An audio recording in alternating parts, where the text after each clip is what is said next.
साथियों, ये जो समता संघर्ष समिति है, बेसिकली ये समिति उस सिद्धांत पर बनी है कि कैसे इस देश में समता को स्थापित किया जाए। समता को स्थापित करने में एक जो महत्वपूर्ण मसला है वो है सम्मान का मसला, डिग्निटी का मसला। मैं घटना से अपनी बात स्पष्ट कर दूं।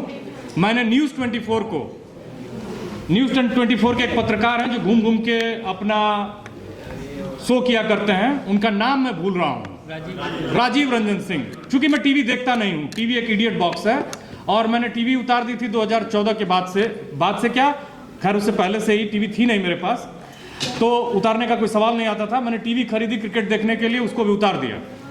और उतारने के बाद अब मेरा न्यूज़ से कोई लेना देना है नहीं, लेकिन उन्होंने हम लोगों का इंटरव्यू किया। इंटरव्यू में वैसे भी मुझे 5 मिनट का समय मिला 1 घंटे में। मैंने जो बातें कही उसको उन्होंने काट दिया। मेरा नाम लिखने की जगह पे उन्होंने लिखा शख्स।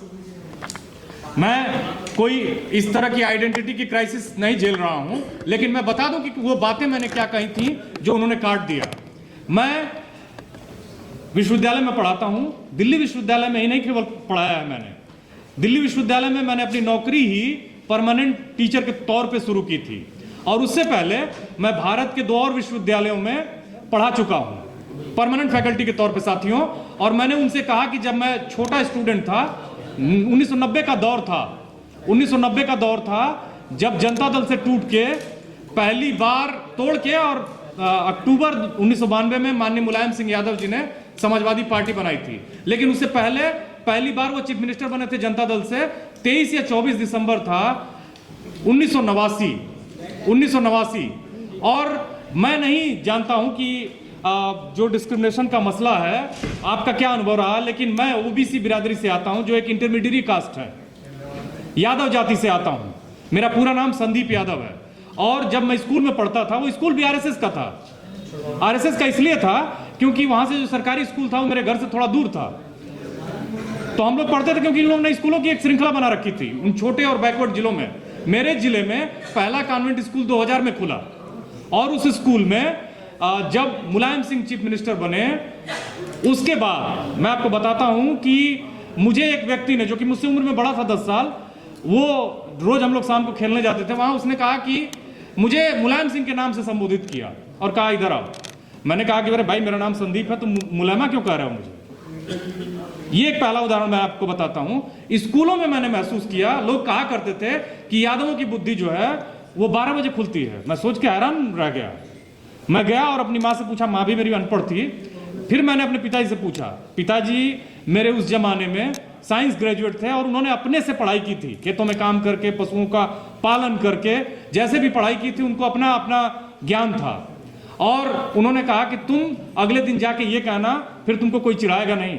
मैं गया और मैंने कहा, कोई मुझे दोबारा किसी ने कुछ नहीं कहा, लेकिन चिढ़ाया जाता था, आपको टीज किया जाता था, और कहा कि घुटने में होता है दिमाग, 12 बजे बुद्धि खुलती है, घुटने में होता है, बुद्धि नहीं होती है। तो बुद्धि किसके पास होती है?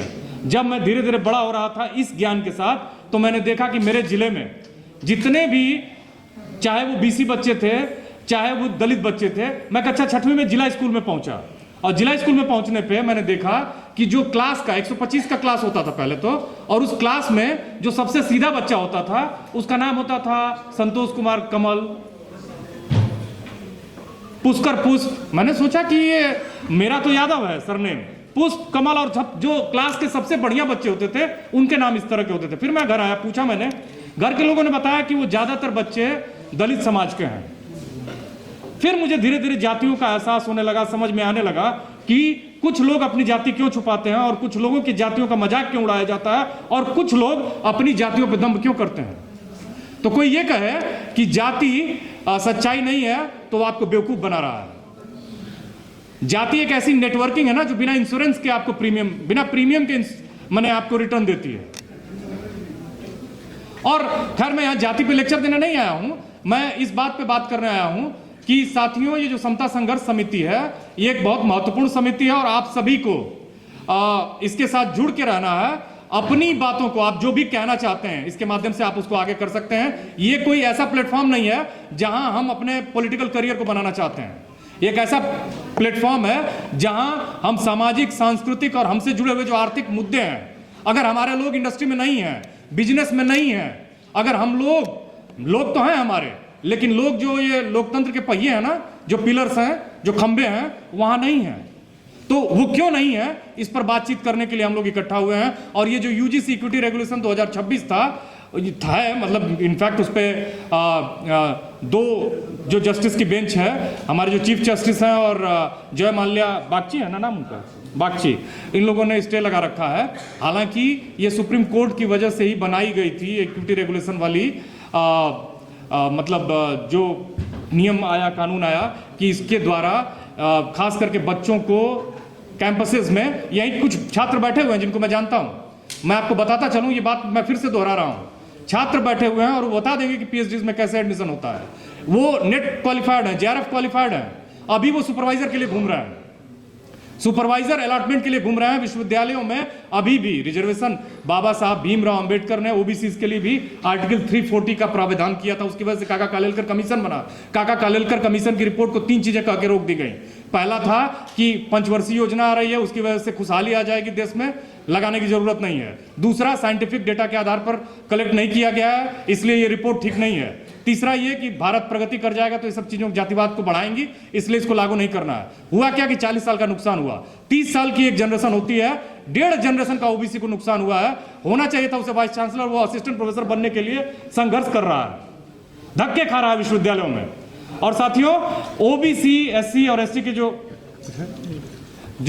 लोग हैं, उनका जो डेमोक्रेसी का पिलर है, आप देखिए इसी जुडिशरी में 2014 से पहले, इसी मतलब न्यायपालिका में 2014 से पहले 5 एससी के जज थे, 5 ओबीसी के थे, 1 आदिवासी रह चुके थे। 500 जो जजेस हुए थे हाई कोर्ट और सुप्रीम कोर्ट में, छोड़ दीजिए नीचे की कोर्ट का मामला। मैं आपको 2 अपने एग्जांपल्स के साथ अपनी बात खत्म करूंगा। बहुत ही विद्वान लोग बैठे हुए हैं।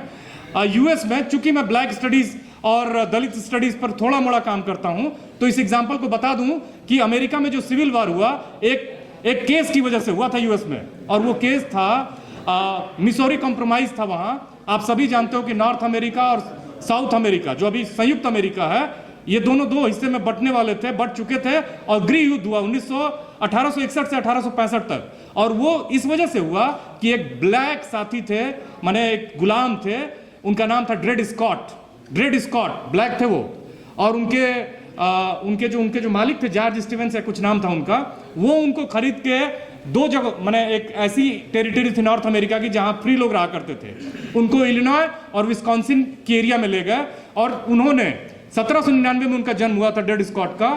1846 में उन्होंने एक मुकदमा किया, और वो मुकदमा था कि चूंकि मैं फ्री एरिया में रहता हूं, तो इसलिए मुझे फ्री नागरिक घोषित किया जाए। और उस मसले पर लोकल कोर्ट ने उनको उनको पॉजिटिव निर्णय दिया, हाई कोर्ट ने निगेटिव निर्णय दिया, सुप्रीम कोर्ट में मसला गया। रोजर बिटेनी एक जज थे, और उन्होंने 7 और 2 से शायद वो जजमेंट आया था। वो जजमेंट ये आया कि ब्लैक्स को इक्वल नागरिक के रूप में नहीं माना जा सकता है। 3 जजमेंट उन्होंने दिए, और उनको इस तरह से कर दिया गया कि वो जो ब्लैक्स हैं वहां के, उनको कोई अधिकार नहीं है। अंत में उसी की वजह से, और ये जजमेंट आया था 1857 में, 1858 में ड्रेड स्कॉट की मौत हो गई। रोजर बिटेनी एक ऐसे जज थे जिनको इतिहास में एक बहुत ही अत्याचारी, आतताई जज के रूप में देखा जाता है। सुप्रीम कोर्ट में थे यूएस में, और ड्रेड स्कॉट की 1858 में मौत हो गई। लेकिन इसी जजमेंट की वजह से सिविल वार हुआ। सिविल वार में नॉर्थ अमेरिका की जीत हुई साउथ अमेरिका पे, और अब्राहम लिंकन ने, जिन्होंने मुक्ति दिलाई, उन्हीं को एक गोरे आदमी ने गोली मार के उनकी हत्या की। तो साथियों, ये बताता है कि कैसे व्यक्ति जो है ना अपने स्वार्थ में अंधा हो सकता है। मैं ये नहीं कह रहा हूं कि इसका किसी केस से लेना देना है, लेकिन ये भी है कि आप 3 तर्क देते हो। आप कहते हो कि इससे जातिवाद बढ़ जाएगा। जातिवाद को रोकने पर क्या काम हुआ है? भारत में कितनी इंटरकास्ट मैरिज हो रही हैं? हम लोग उसके खिलाफ में है क्या? एससी, एसटी और ओबीसी, सबसे जो मार्जिनलाइज तबका है वो एससी है, एसटी है, ओबीसी है। तो क्या उन लोगों के साथ अगर वो इंटरकास्ट मैरिजेस नहीं हो रही हैं, तो क्या इसके लिए ये जिम्मेदार है? ये जाति नहीं खत्म हो रही है तो कौन जिम्मेदार है? मगर ये जितने भी पिलर्स हैं उसमें ऊपर नहीं आ रहे हैं तो कौन जिम्मेदार है? इस पर कौन बात करेगा? अगर काका कालेलकर नहीं लागू हुआ, ओबीसी की बड़ी आबादी है बिहार में, आपने देखा कि 63% के आसपास आबादी है, 10% अपर कास्ट आबादी है। पार्लियामेंट में, मैं नहीं कह रहा हूं, क्रिस्टोफ जेफरलो कह रहे हैं, पार्लियामेंट में इनकी आबादी 43% है, मैंने आबादी नहीं मतलब इनके ये रिप्रेजेंट कर रहे हैं, पार्लियामेंटेरियंस हैं। जुडिशरी में देखिए आप, अगर जज नहीं बन रहे हैं हम लोग तो क्या गड़बड़ है मेरे साथ? मैं स्वस्थ आदमी हूं, विज्ञान कहता है, यहीं कई वैज्ञानिक बैठे हुए हैं, सभी जानते हैं, विज्ञान कहता है कि 6 साल तक जो बढ़िया से खाता है, जितना प्रोटीन खाना चाहिए उसको मिलता है, तो वो बौद्धिक रूप से कमजोर होगा ही नहीं, होगा, हो ही नहीं सकता है। तो कमजोर नहीं, मतलब इसका मतलब कि कमजोर हैं ये लोग, और इसका मतलब है, बुलाते हैं, ठीक है।